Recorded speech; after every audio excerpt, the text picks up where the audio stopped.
For the first time நான் இன்றைக்கி French fries try பண்ண போகிறேன். எப்பயுமே ஈவினிங் ஸ்நாக்ஸ் நானே யோசிச்சு ஏதோ ஒன்று பண்ணிடுவேன், யாரையும் எதுவும் கேட்க மாட்டேன் என்ன வேணும்லாம்.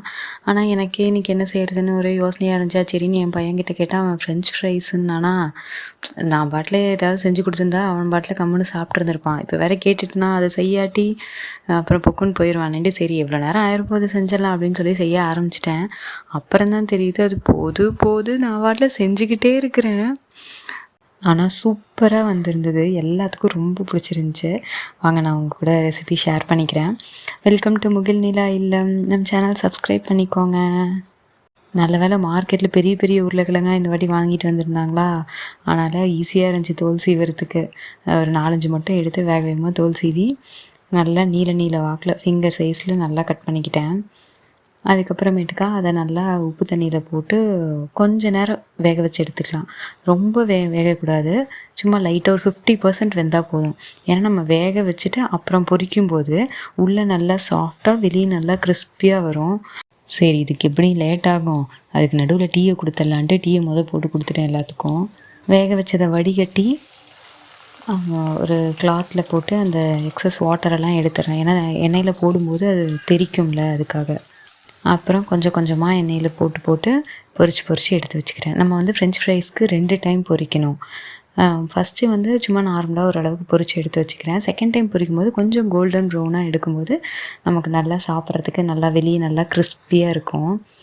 அப்புறம் மேலே நம்ம ஏதாவது சாட் மசாலாவோ இல்லை நான் உப்பு மிளகுத்தூள் கலக்கி வச்சுருக்கேன், அதை போட்டு நல்லா டாஸ் பண்ணி கொடுத்தா நல்லா சூப்பராக இருந்துச்சு. பையனுக்கெலாம் ரொம்ப பிடிச்சிருந்துச்சி. பாப்பாவுக்குமே மிளகாத்தூள் போடாமல் இருக்கிறது 2 கொடுத்தேன், அவளுமே நல்லா சாப்பிட்டா. ஃபஸ்ட் டைம் ட்ரை பண்ணுறது இவ்வளோ நல்லா இருந்தது, எனக்கே கொஞ்சம் ரொம்ப சந்தோஷமாக இருந்துச்சு.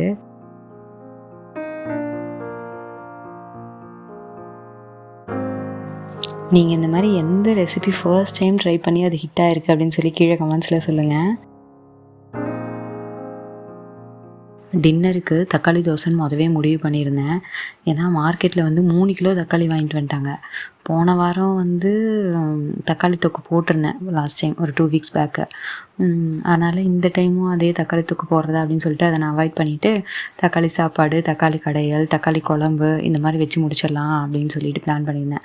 அதனால் சரி நீங்கள் தக்காளி தோசை செஞ்சோம்னா அதில் கொஞ்சம் காலி ஆகும்ல அப்படின்ட்டு. இந்த ரெசிபி எனக்கு எங்கள் ஆஃபீஸ் மேட் சொல்லி கொடுத்தாங்க. அப்போவே ஒரு 2-3 டைம் ட்ரை பண்ணேன். அப்புறம் இப்போ தான் ரொம்ப நாள் கழித்து இப்போ திரும்ப ட்ரை பண்ணுறேன்.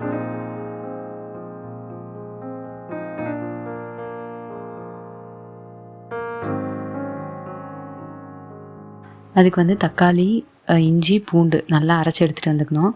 நம்ம எப்பயும் எடுக்கிற தோசை மாவு கூட கொஞ்சம் ரவை சேர்த்து நம்ம அரைச்சிட்டு வந்ததையும் சேர்த்து எல்லாத்தையும் நல்லா கலந்து தோசை சுடுறது தான். நான் ஒரு 2 ஸ்பூன் ஆட்டம் சர்க்கரை சேர்த்துக்கிட்டேன், கொஞ்சம் கலர் நல்லா வரும்ல அப்படின்னு சொல்லி.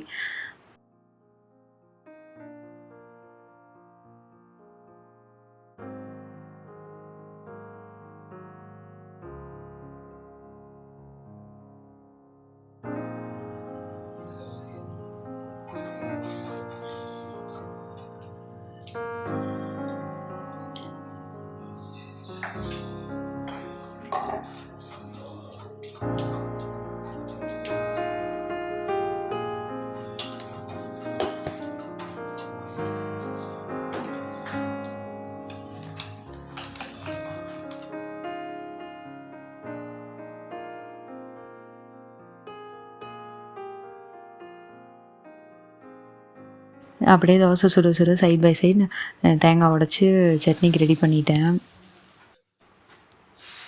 அது அப்புறம் நம்ம எப்பவும் சுடுற தோசை மாதிரி இது இருக்காது. எனக்கு செஞ்ச அந்த 2-3 டைமுமே இப்படி தான் இருந்துச்சு. நல்லா சாஃப்டாக இருக்குமா, நம்ம தோசைக்கல்லேருந்து கொஞ்சம் கேர்ஃபுல்லாக எடுக்கிற மாதிரி தான் இருக்குது, இல்லாட்டி பிஞ்சிரும், அந்த மாதிரி தான் இருந்துச்சு. தக்காளி சேர்த்துருக்கனால கொஞ்சம் சாஃப்டாகிடுச்சு. ரவை சேர்த்துமே எனக்கு அப்படி தான் இருந்துச்சு. ஆனால் டேஸ்ட் சூப்பராக இருக்கும். உங்களுக்கு பார்க்கும்போதே தெரியும்னு நினைக்கிறேன். நான் சுற்றியிலேருந்து எடுத்து விட்டு பொறுமையாக கேர்ஃபுல்லாக தான் திருப்பி போடுறேன். கொஞ்சம் முன்னாடியே எடுத்தால் வேகாட்டி கொஞ்சம் பிஞ்சிச்சுன்னா என்ன பண்ணுறது அப்படின்னு கொஞ்சம் நேரம் விட்டேன். கொஞ்சம் ரொம்ப செவந்து போச்சு. ஆனால் டேஸ்ட்டு அந்தளவுக்கு எதுவும் தீஞ்சு போன மாதிரி அப்படிலாம் ஒன்றும் தெரியல, நல்லா தான் இருந்துச்சு. தேங்காய் சட்னி, கொத்தமல்லி சட்னி இது கூட வச்சு சாப்பிட்டா சூப்பராக இருக்கும். நான் இன்றைக்கி வந்து மதியம் செஞ்ச வாழைப்பூ கூட்டு இருந்துச்சா, அது கூட கொஞ்சமாக தேங்காய் சட்னி அரைச்சிக்கிட்டேன். இந்த காம்பினேஷனும் நல்லா தான் இருந்துச்சு. இந்த தோசை சும்மா சாப்பிட்டாவே அவ்வளோ நல்லாயிருக்கும். ஸ்மெல்லு, டேஸ்ட்டு, கலரு 3மே இந்த தோசை சூப்பராக இருக்கும். நீங்கள் ஹாட் பாக்ஸில் சுட்டு வச்சுட்டு சாப்பிட உட்காரும்போது ஓப்பன் பண்ணாவே அப்படி ஒரு ஸ்மெல் வரும். அப்படியே நமக்கு சாப்பிடணும் போல் ஆசையாக தான் இருக்கும்.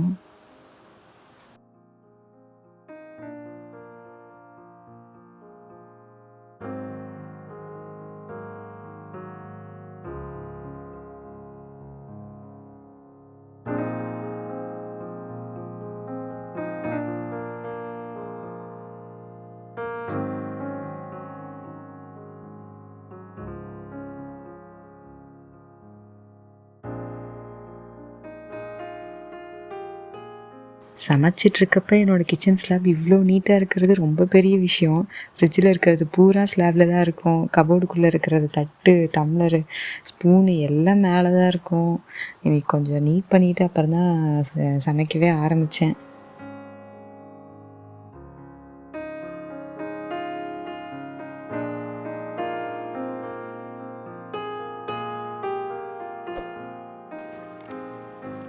நம்ம வீடியோஸ் பார்க்குற எல்லாத்துக்கும் ரொம்ப ரொம்ப நன்றி. சிலர் கமெண்ட்ஸ் பண்ணியிருக்கீங்க, நிறையா பேர் ஷார்ட்ஸுக்கு லைக் பண்ணியிருக்கீங்க. எனக்கு ரொம்ப சந்தோஷமாக இருக்குது. இன்னும் நம்ம சேனல் சப்ஸ்கிரைப் பண்ணாமல் பார்த்துட்ருக்கீங்கன்னா சப்ஸ்கிரைப் பண்ணிக்கோங்க. தேங்க்ஸ் ஃபார் வாட்சிங். அவ்வளோதான், டின்னர் முடிச்சாச்சு. குட் நைட், பாய்.